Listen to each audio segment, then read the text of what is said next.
Labis na nga ang paninisi ni Betchay kay Gabo dahil sa paniniwalang wala na itong naitulong sa kanyang ama na si Mang Rudy na kasalukuyang nakikipaglaban para sa kanyang buhay sa ospital.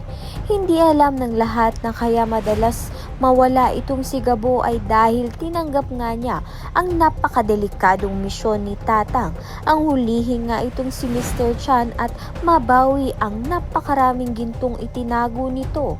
Nangako si Tatang na kapag nagtagumpay si Gabo sa misyon, isang napakalaking gantimpala ang kanyang matatanggap na sapat upang maipagamot si Mang Rudy.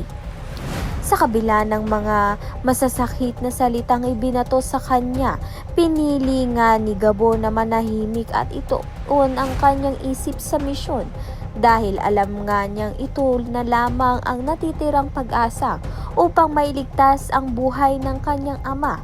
Samantalang patuloy naman nga lumalala ang kalagayan ni Mang Rudy habang naghihintay ng agarang operasyon. Unti-unti na ngang nauubos ang oras at bawat segundo ay mahalaga.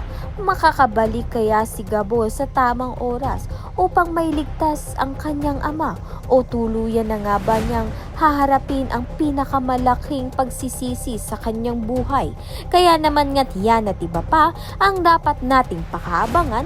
Maraming salamat sa iyong panonood.